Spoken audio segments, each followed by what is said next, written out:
Um intenso tiroteio entre criminosos e a polícia deixou 3 suspeitos mortos no Rio de Janeiro. Golpista preso no interior de São Paulo é acusado de roubar mais de R$1,5 milhão em ouro. Menina de 8 anos é baleada dentro de casa e morre na Baixada Fluminense. Ela é a terceira vítima de bala perdida no Rio de Janeiro neste ano. 3 pastores brasileiros presos em Portugal, suspeitos de tráfico de pessoas. Estados Unidos aplicam novas sanções ao Irã em retaliação aos ataques a bases americanas no Iraque. O Ministério da Agricultura interdita a cervejaria mineira após intoxicação. O número de pessoas afetadas sobe para 10, com uma morte. Preço da carne pesa na inflação de dezembro. O IPCA é o mais alto para o mês desde 2001 e fecha o ano em 4,31%. Quem pagou a mais pelo seguro obrigatório poderá pedir o dinheiro de volta a partir de quarta-feira.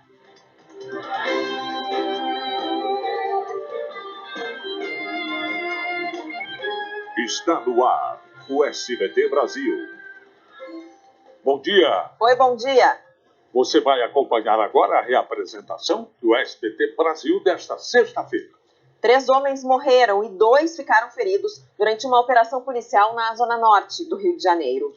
Houve intensa troca de tiros entre os criminosos e os policiais. Uma cena de guerra. Vídeos divulgados nas redes sociais mostram um intenso confronto entre policiais e traficantes na região. O complexo do Chapadão, na zona norte do Rio, foi cercado. Um policial orienta um casal dentro do carro prata a sair do fogo cruzado. Moradores se escondem atrás de outros veículos. A operação foi para cumprir 16 mandados de prisão contra traficantes de drogas e assaltantes de cargas e de veículos. Resultou em 7 prisões, 3 só por mandado e 4 em flagrante. De acordo com a polícia, os 5 criminosos estavam dentro do carro e não respeitaram a ordem de parada dos agentes. Eles dispararam contra os PMs. 3 suspeitos morreram no local. Um foi preso e outro ficou ferido. Aqueles marginais, eles tentavam se evadir da favela, tentaram jogar uma granada, porém, na hora do lançamento da granada deve ter acontecido alguma coisa ali dentro do carro e a granada explodiu dentro do veículo. Por sorte, outras pessoas que estavam perto dali não ficaram feridas. Um ponto de ônibus foi destruído. Durante a operação foram apreendidas munições, drogas, 6 pistolas e 2 granadas. Uma idosa foi morta a facadas dentro de casa em Campinas, no interior de São Paulo. A mulher alugava os quartos da residência e a polícia suspeita de um hóspede que sumiu. O crime aconteceu nessa casa, onde funcionava uma pensão em Campinas. A dona, Tereza Ramos da Silva, de 71 anos, foi encontrada morta a facadas no quarto dela. Eu encontrei o corpo dela de bruços dentro do quarto, perto de uma cama de casal. Uma cena, triste até de se falar, entendeu? Muito forte. O ladrão levou 2 botijões de gás, uma televisão antiga, alguns eletrodomésticos e o carro de Tereza. A casa, que já foi um restaurante, foi transformada numa pensão recentemente. Tereza teria sido morta no assalto porque conhecia o criminoso.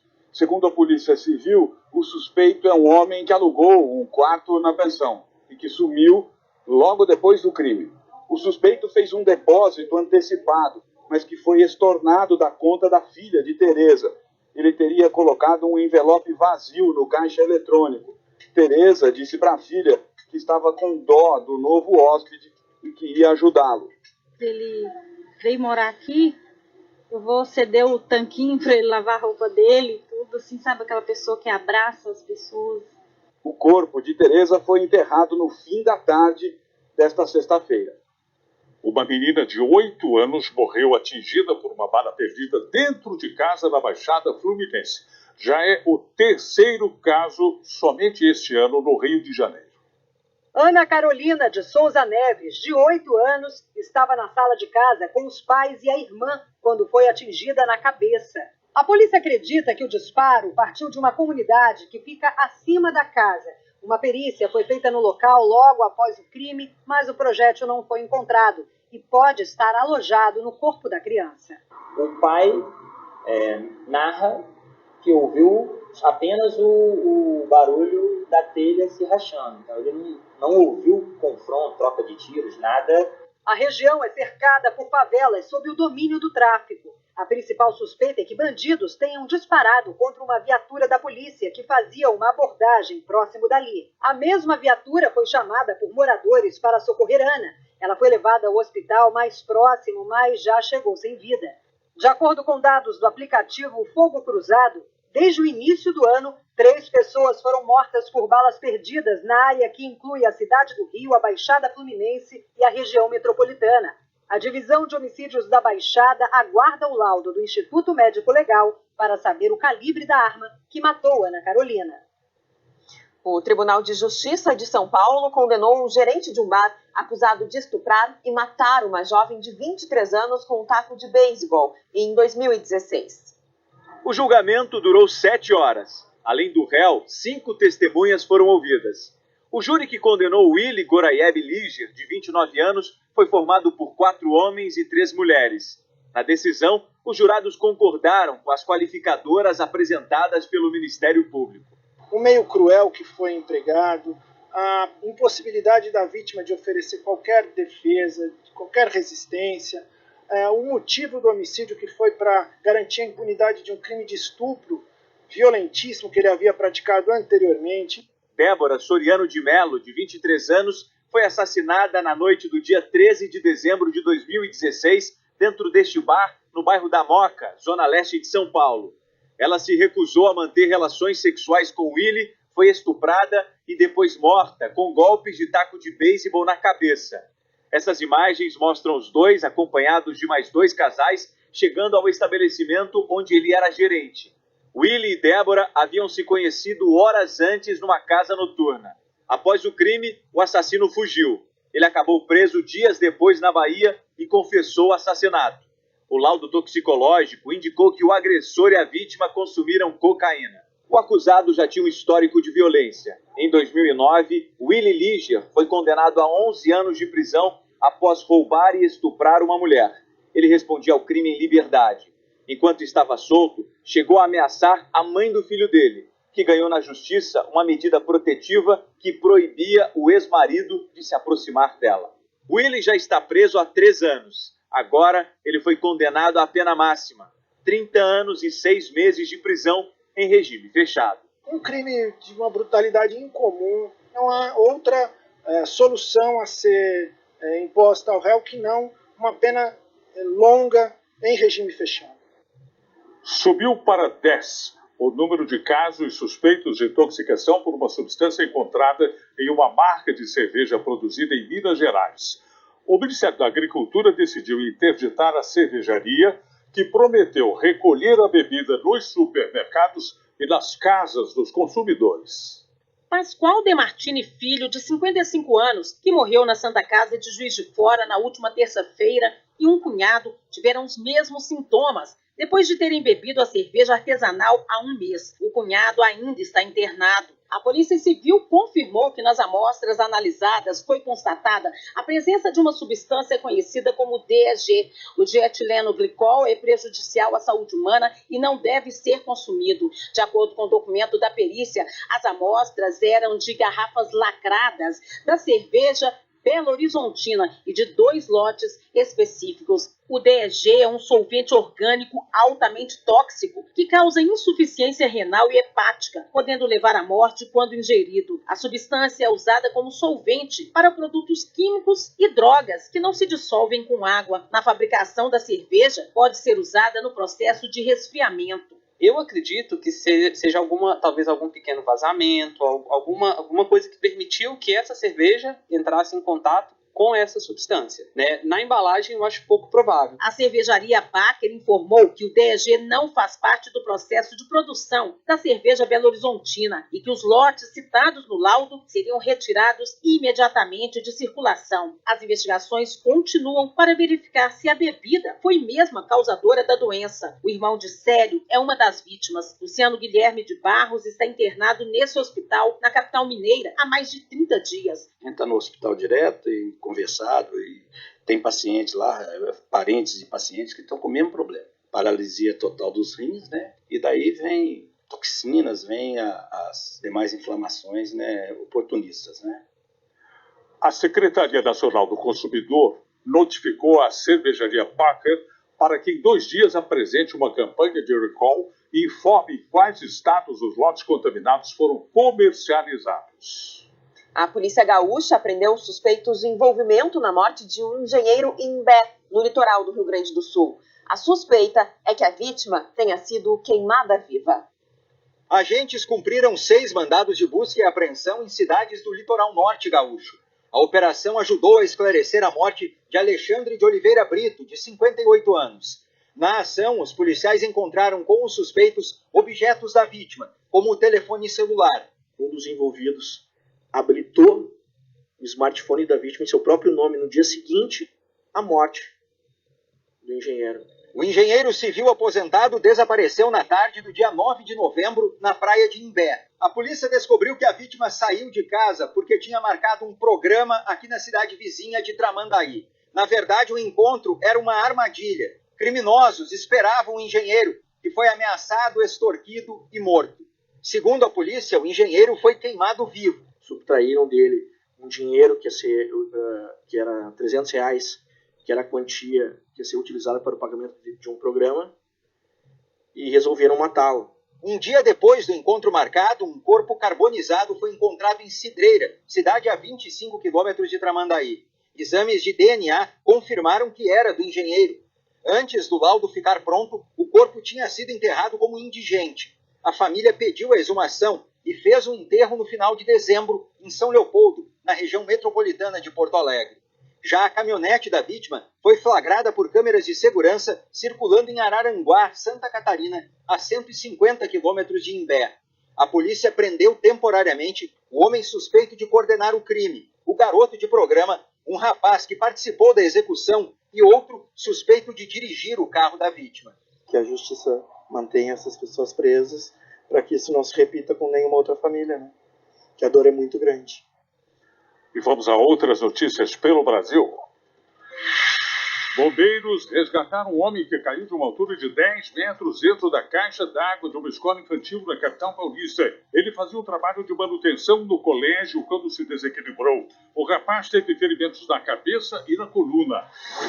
Foi revogada a prisão dos 2 policiais militares acusados de estuprar uma jovem de 19 anos dentro de uma viatura no litoral paulista no ano passado. Danilo Silva e Anderson da Conceição vão responder ao crime em liberdade. Um advogado foi detido depois de ser flagrado espancando o neto de 6 anos em Maceió. Os vizinhos gravaram as agressões e chamaram a polícia. O avô foi solto depois de pagar uma fiança de R$5.000. Um menino de 5 anos morreu depois de despencar do 5º andar de um prédio no litoral de São Paulo. Testemunhas disseram que ele estava brincando quando caiu. A criança chegou a ser socorrida, mas não resistiu aos ferimentos. A partida entre o Sport e o Audax pela Copa São Paulo de Futebol Júnior foi interrompida 2 vezes por gritos homofóbicos da torcida. O árbitro pediu respeito aos torcedores do Audax, que ofendiam o goleiro do time adversário. A Federação Paulista de Futebol vai encaminhar o caso à Justiça Desportiva. Um recém-nascido passou por uma cirurgia inédita em Campo Grande, Mato Grosso do Sul. Uma equipe de 50 profissionais retirou do pescoço da criança um tumor que era do tamanho da cabeça dela. O bebê passa bem. 3 pastores evangélicos brasileiros foram presos em Portugal por suspeita de tráfico de pessoas e auxílio à imigração ilegal. A polícia encontrou cerca de 30 brasileiros, incluindo crianças, alojados em condições precárias nos locais dos cultos. 55 policiais do Serviço de Estrangeiros e Fronteiras de Portugal participaram da operação após 3 meses de investigações. Imagens exclusivas da rede de TV portuguesa RTP mostram um local onde cerca de 30 brasileiros estavam alojados. Segundo a polícia, a denúncia foi feita por uma das vítimas.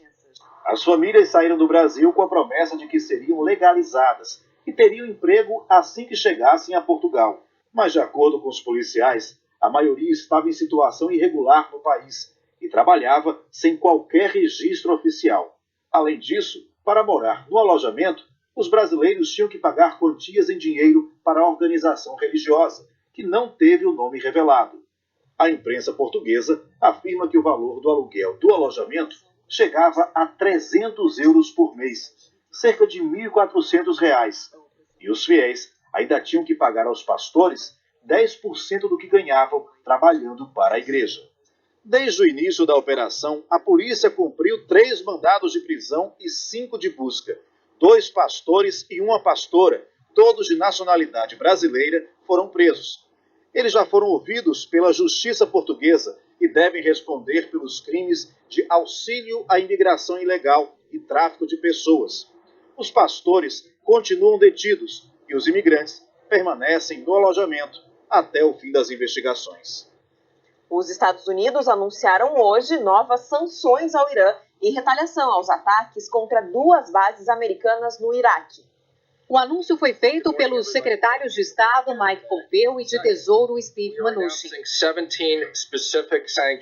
Serão 17 sanções contra os maiores fabricantes de aço, ferro e cobre do Irã, afirmou Mnuchin. 8 autoridades iranianas também serão punidas financeiramente. Entre elas, o comandante da milícia Basij, Golan Reza Soleimani, que leva o mesmo sobrenome de Qasem Soleimani, general assassinado pelos Estados Unidos na semana passada. As sanções determinam o bloqueio de imóveis e rendimentos desses 8 iranianos nos Estados Unidos e a punição de instituições financeiras estrangeiras que contribuam para tais transações ou permitam negócios entre americanos e iranianos. O objetivo é negar ao regime iraniano as fontes para que eles conduzam sua destrutiva política estrangeira, disse Pompeo. O secretário de Estado também repetiu que acredita que o avião comercial que caiu em Teherã esta semana foi abatido por um míssil iraniano. O acidente matou 176 pessoas. Uma câmera de segurança gravou o momento em que a aeronave da Ukrainian Airlines caiu na capital do Irã. Depois do clarão, é possível ver pedaços do avião que voam incendiados. O presidente da Ucrânia afirmou que a possibilidade de um míssil ter atingido o avião existe, mas ainda não é confirmada. O chefe do Departamento Nacional de Aviação do Irã negou mais uma vez que seu país tenha abatido a aeronave e disse que está trabalhando com França e Canadá, países de parte das vítimas, nas investigações. O governo iraniano afirmou que vai divulgar amanhã as causas do acidente e que as caixas pretas do avião vão permanecer no país. O comando militar do Irã declarou que só pedirá ajuda a outros governos se danos nos equipamentos impedirem a extração de dados para análise, que pode durar até 2 meses. Por aqui, a Câmara de maioria democrata tenta limitar os poderes de Donald Trump. Os deputados aprovaram uma medida para que o presidente não possa decidir sozinho, sem votação no Congresso, ações militares contra o Irã. A proposta ainda precisa de aprovação no Senado, que tem maioria a favor de Trump. O governo americano afirmou hoje que as tropas do país vão continuar no Iraque, apesar de o premier iraquiano ter pedido para os Estados Unidos iniciarem a retirada dos mais de 5.000 militares, obedecendo a uma lei aprovada pelo parlamento do país do Oriente Médio. No meio do conflito entre americanos e iranianos, a população do Iraque foi às ruas protestar contra os dois lados. Os gritos nesta sexta-feira em Bagdá eram: o Iraque não é um campo de batalha. Fora Estados Unidos, fora Irã. Um golpista preso no interior de São Paulo se passava por investidor para enganar empresários. Em um dos casos, ele conseguiu roubar mais de R$1 milhão em barras de ouro. Carros importados, motos esportivas. Nas redes sociais, Eduardo da Costa Pereira ostentava. Conhecido da polícia, ele cumpria pena em regime aberto por vários crimes. Há um ano, era investigado por lavagem de dinheiro e estelionato. Uma das vítimas é este empresário do ramo de mineração, com quem ele teve 2 encontros. No primeiro, para tratar de um empréstimo, Eduardo foi com um advogado e um comparsa que se passava por segurança. E para impressionar, tirou da bolsa um pacote de dólares, dinheiro falso. Mas ele insistiu, queria comprar ouro.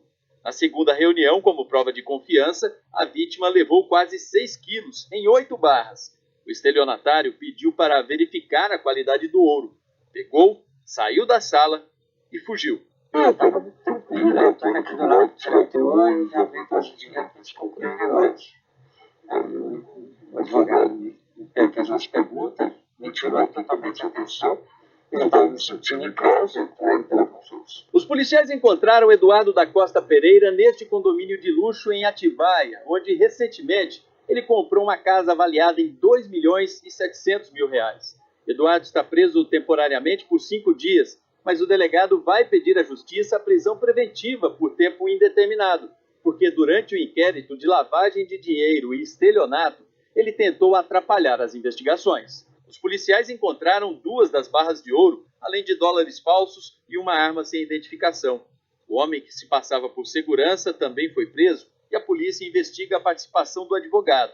Outras 3 vítimas já reconheceram Eduardo. Os golpes renderam mais de R$4 milhões. Com os valores que ele conseguia desses golpes, ele aplicava numa empresa construtora que ele tinha e conseguia lavar o seu dinheiro e colocar dentro do patrimônio dele e de seus familiares de forma lícita. A Polícia Federal concluiu que o líder indígena Paulino Guajajara foi morto numa troca de tiros com caçadores de animais silvestres em novembro, em uma reserva no Maranhão. Mas a comunidade indígena discorda do resultado dessa investigação. A versão da Polícia Federal de que o líder indígena Paulino Guajajara foi assassinado por caçadores clandestinos e não por conflitos étnicos ou mesmo uma emboscada de madeireiros foi contestada pelo Conselho Indigenista Missionário. O território indígena que foi invadido e os povos foram agredidos, foram atacados, né? Foram violentados, tiveram uma de suas principais lideranças assassinadas. A invasão foi a terra indígena Araribóia, a 466 quilômetros de São Luís, no Maranhão. A Polícia Federal classificou o episódio de lamentável e disse que a troca de tiros começou por conta de uma moto usada pelos invasores. Segundo as investigações, para descartar a hipótese de emboscada, a PF analisou exames médicos periciais, ouviu testemunhas e declarações de envolvidos que sobreviveram. Mas não é o que relata Laércio Guajajara. Ele levou 2 tiros, mas sobreviveu ao ataque. Segundo Laércio, os indígenas foram sim vítimas de uma emboscada no dia 1º de novembro. Um caçador clandestino também foi baleado e morreu. O inquérito da Polícia Federal foi concluído e 4 pessoas indiciadas. Isso acaba servindo, ou pode servir para a manutenção de um processo de impunidade histórico naquela região, de assassinatos de indígenas no estado do Maranhão, que são 47, pelo menos nos últimos 20 anos. O resultado das investigações agora está com a Justiça Federal do Maranhão. Depois do susto no fim do ano com o preço de alguns alimentos, a inflação de 2019 acabou fechando num patamar um pouco mais alto do que o previsto, mas ainda assim bem próximo da meta do Banco Central. O vilão de 2018 se comportou bem desta vez. O preço do tomate caiu 30% no ano passado. A cenoura também ficou mais barata. Já o feijão carioca passou a custar 55% a mais. E na reta final do ano, ninguém tem dúvida do que deixou a conta mais alta. A carne. Carne aumentou muito. 32%. O que o consumidor vinha sentindo no bolso, o IBGE confirmou hoje. O grupo Alimentos e Bebidas, com alta acima de 6%, foi o que mais pesou na inflação de 2019. E a carne, o principal item que puxou esse índice para cima. A inflação do ano foi de 4,31%, a mais alta desde 2016, mas bem perto da meta do Banco Central. Dezembro teve o índice mais alto em 18 anos. A gente teve no final do ano de 2019 agora uma restrição da oferta de carne no mercado doméstico por conta do aumento das exportações, principalmente para a China, mas a gente tem um ano todo agora de 2020 pela frente, então a gente vai ter que aguardar para ver. Também pesaram no IPCA anual os gastos com saúde, educação e habitação. Já o grupo Artigos de Residência foi o único que apresentou deflação, por conta da queda nos preços dos itens de som, TV e informática. Não acende aí uma luz amarela, uma preocupação porque as fontes de pressão inflacionária não foram generalizadas. Elas foram muito concentradas em alimentos e preços administrados. Para digerir melhor a alta, cada um tem uma receita. A gente procura ver as promoções, entendeu? Faço empadão de galinha, faço nhoque, como, sem a carne. Uma outra pesquisa do IBGE apontou uma inflação ligeiramente mais alta no ano passado. O Índice Nacional de Preços ao Consumidor avançou 4,48%. O INPC é usado para reajustar os benefícios de aposentados e de pensionistas. Também serve como base para aumentar o salário mínimo, que desta vez vai subir abaixo da inflação, já que o governo determinou um reajuste de 4,1%. Os proprietários de carros e motos que pagaram o DPVAT antes do Supremo Tribunal Federal concordar com a redução dos valores terão o dinheiro pago a mais restituído a partir da próxima quarta-feira. O depósito em conta corrente ou poupança do... A monarquia britânica deverá apresentar na semana que vem um plano sobre o futuro do casal Harry e Meghan, depois que os dois resolveram se afastar das funções reais. E pouco tempo depois desse...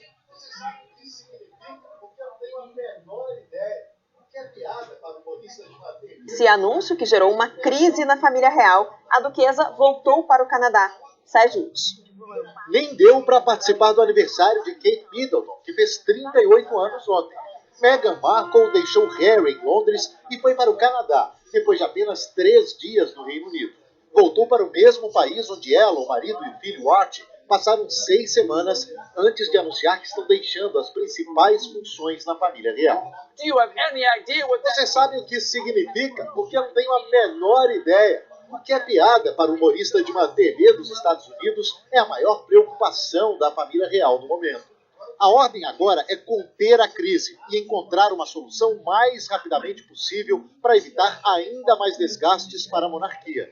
Além da Rainha Elizabeth, dos seus sucessores diretos, o filho Charles e o neto William, profissionais que assessoram a realeza estão trabalhando em um plano que poderá ser apresentado já na semana que vem, quando o príncipe Harry terá o primeiro compromisso oficial após o polêmico anúncio aqui, no Palácio de Buckingham. Depois da avó, Harry é o integrante mais popular da família real. As opiniões, por enquanto, estão divididas entre aqueles decepcionados com o anúncio e os que acham que eles podem fazer o que quiserem com a vida deles. Até algumas celebridades saíram em defesa do casal, como os atores Richard Gere e Tracy Ullman. Se eles querem mais privacidade, eles deveriam ter, desde que eu não tenha que pagar impostos por isso. Atualmente, a maior parte do dinheiro que Harry e Meghan ganham vem de uma mesada do pai, o príncipe Charles, estimada em quase 30 milhões de reais por ano. Dinheiro que vem de propriedades, empresas e aplicações financeiras ligadas ao Duque de Gales. Hoje, o casal publicou imagens da visita a uma cozinha comunitária em Londres no início da semana. Harry e Meghan aparecem sorridentes. A única foto em que não estão mostra as mulheres que visitaram, dando adeus. No futebol, o Goiás confirmou a venda do atacante Michael para o Flamengo. Eleito a revelação do Brasileirão do ano passado, o atacante de 23 anos está de casa nova. Após uma negociação arrastada que durou quase uma semana, o Flamengo aceitou pagar cerca de 34 milhões de reais por 80% dos direitos econômicos de Michael. O Goiás se despediu do atleta por meio das redes sociais. Michael foi o artilheiro do time no ano passado com 16 gols. 9 foram marcados no Brasileirão.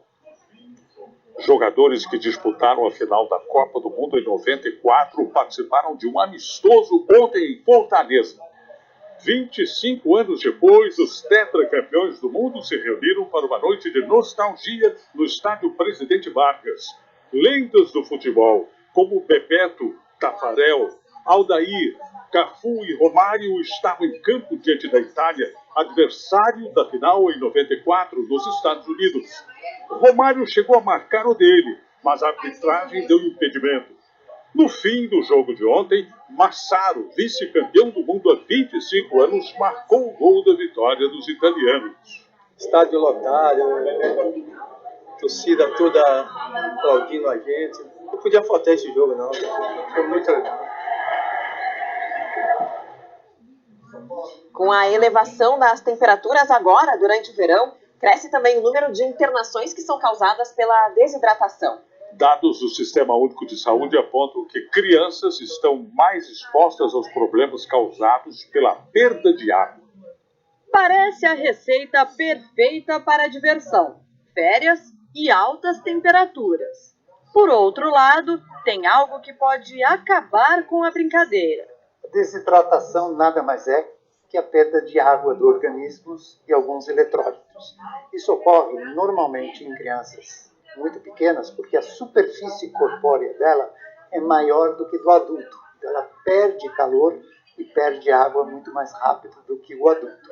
Mas não é qualquer líquido que ajuda a hidratar o corpo. Água de coco, sucos feitos em casa, com pouco açúcar. Refrigerantes não são adequados, né, pela quantidade de açúcar que tem essas bebidas, e mesmo os sucos envasados. No SUS do estado de São Paulo são registradas, em média, 3 internações por dia, causadas pela desidratação. Só no verão passado foram quase 1.300 internações. De cada 10 pacientes, 2 têm menos de 5 anos. Nessa escola, na zona norte da capital, a equipe sabe muito bem os perigos que os pequenos correm nessa época do ano. Por isso, também durante as atividades de férias, eles têm um projeto de nutrição para manter todo mundo bem hidratado. E nesse projeto está carregar nesse carrinho para tudo quanto é lado as garrafinhas com águas das crianças. Os professores e as crianças fazem isso juntos para que ninguém esqueça de beber muito líquido. As crianças trazem todos os dias o squeeze para a escola, que ele é cheio, e durante todo o dia elas ficam com o squeeze andando pelos espaços da escola. E essa água, que é trocada várias vezes ao dia, ela é armazenada e nós utilizamos nas plantas da escola. Aqui, o que não faltam são atividades para as crianças se refrescarem. A gente explica para eles por que o organismo precisa de água, né? Então, durante a brincadeira, eles correm, tem o suor. Esse suor vem da água que eles tomam, né? Quando eles choram, quando eles correm, respiram, a respiração também da água. Parece que a turminha está aprendendo a lição. Tomam bastante água? Sim. Por quê? Porque faz bem para o corpo.